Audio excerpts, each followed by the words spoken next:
Welcome to my home. This is affectionately known as Tone Henge. Yes, my parents always had music on in the house growing up, and every time we'd take a long car journey, we'd have like just endless albums on, and we'd all be singing. And then I picked up guitar, and it just changed my life. I didn't really think about anything else, so I'd sit up all night playing guitar. And as soon as I worked out that I could record myself, then yeah, I just never stopped. I think it was just endless. Yeah, so around the time I went to high school, there was a few fundamental albums came out. One was the Darkness album, Permission to Land. One was the first Arctic Monkeys album. And one was the self-titled album by Blink-182. And I remember it was the first time I'd listened to a record and I was just immersed in it and I could hear all the sounds. I wasn't just listening to the songs. And I think it was probably that Blink album that really opened my mind to sonics. And that's when I started like layering myself playing guitar. It really was just opened this Pandora's box of what was possible with, you know, layering and listening back to yourself. And I just became absolutely obsessed with how music sounded. When I get a project I'm really into, I try and think of my part of the process is transparent, and it's helping the artist translate their vision to their audience. And yeah, with the right project, I like try and become the fifth member of the band. So I want to be thinking about what they're thinking about, how they want to sing the song, how they want to feel the song, how it's going to translate live. You know, if it's a big energy track, I want to feel like I'm on stage with them and just, you know, singing to their audience. But if it's also something that's really low key, but you know, sort of big emotional thing, I want to help them take what's in their heart and what's in their mind and take that to their audience. There's a million roads that can end up to getting an amazing mix for your artist.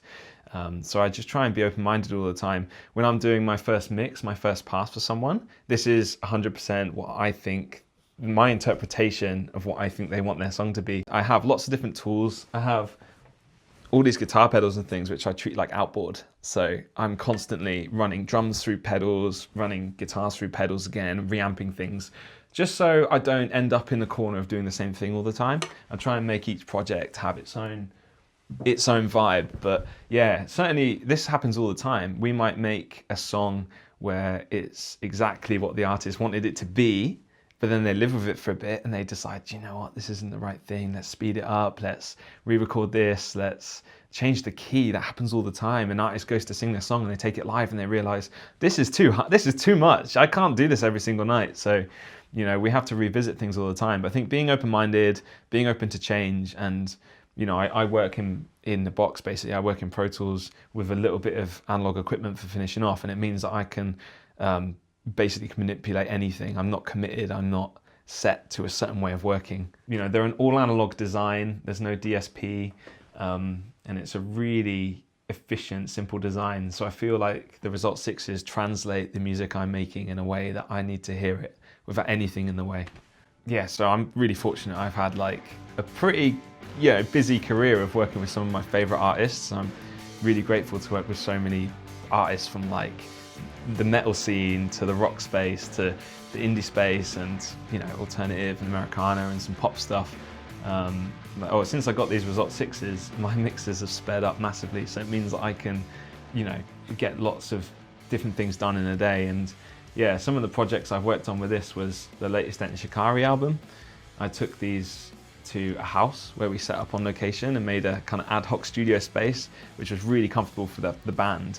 And I needed something which I knew and trusted. And I set these up and I thought, wow, we were in this farmhouse and, you know, it's not treated, it could sound really bad. And as soon as I turned them up, everyone was like, yeah, it sounds great. And we could get to work.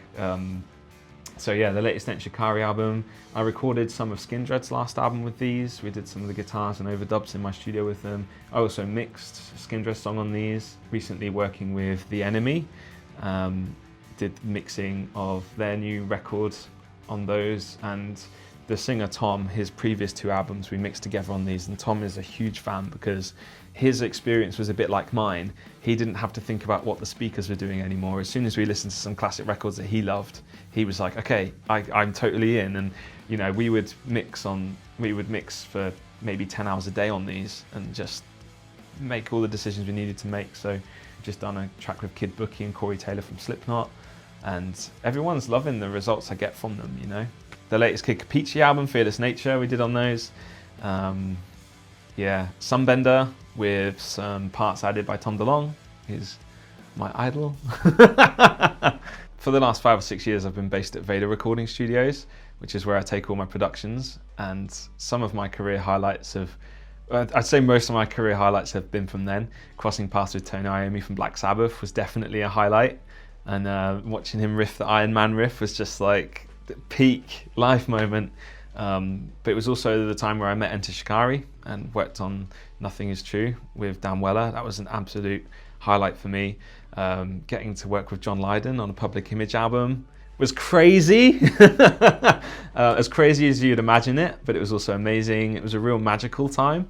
And I'd say that it really formed who I am, both like professionally and like my character as a person, just like being around all these amazing artists. Yeah, and I have to mention like going to work over in San Diego with the Sunbender guys and Tom DeLonge. That was definitely a peak moment.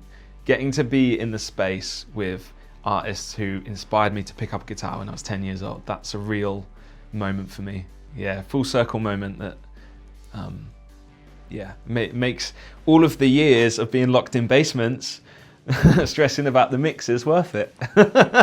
As the saying goes, true art's never finished, it's only abandoned. But it's hard to say when a mix is finished because that point is never the same. But when I'm truly satisfied, when I'm truly happy, is when I'll listen to it and I think there is nothing I want to change here. And that's just my interpretation. I can send it to the artist and they might give me a list of 100 things they want different. But I'm satisfied when I listen to it on my headphones, on my speakers, somewhere that I know, and I just don't want to change anything. I feel like the song hits me as one vision and the emotion hits me. The vision, the emotion behind the lyrics hits me as one thing with the however we've designed the song to carry the emotion. When that hits me and I think, yes, I can hear this as one thing and I don't want to change anything. And then for me, it's finished when the artist is happy because everything I do is to make the artist happy with the song that they've made. So yeah, when they send me that message saying, bro, it's over the line, we're done, that is the ultimate moment for me. When I moved into my home to mix, I scaled it all back to some real key things that I needed, and that was to be able to work quick and turn around lots of different mixes for people really fast. That meant I have to work in the box really, so the console had to go. But I still wanted a console feel, so I've got these SSL controllers which allow me to have the console feel and dial in sounds the way I'm used to, but in a much quicker way because it's all recallable instantly. And everything that happens mix-wise and balance-wise happens in Pro Tools, and it means that it's repeatable, it's recallable really fast. And then I have a couple of analog processors on my master bus, stereo EQ and compressor, and then I have this Manley valve limiter, which I absolutely love the sound of. And this thing it's been on masters of so many famous records in the last 30 years, and it really helps me to massage the mix into one song that hits you as one thing, not all these random elements. It sort of glues them all together, sticks them all together. And I wouldn't be able to hear the delicacies of these processes, the intricacies of these processes without the PMCs. So when I got the Result6s, it was the first time I really noticed compression, like really noticed it. I was used to what it did and how it would bring things forward in the mix and add some aggression. But you can be so nuanced and detailed with compression in these, and timing's everything. It's the first time I listened to some big records that I knew and the compression on the master was out of time. And I almost felt let down. I was like, no, they're revealing too much. But what it did is it gave me a real scope into what I was doing, and it meant that I could massage the mix in a way and really time the compression to how I wanted the emotion of the song to be. And then, I mean, one of the coolest things is when I'm bored of sitting down, I can just go into standing mode, and then when I'm tired of standing, I'll just dial it back, and then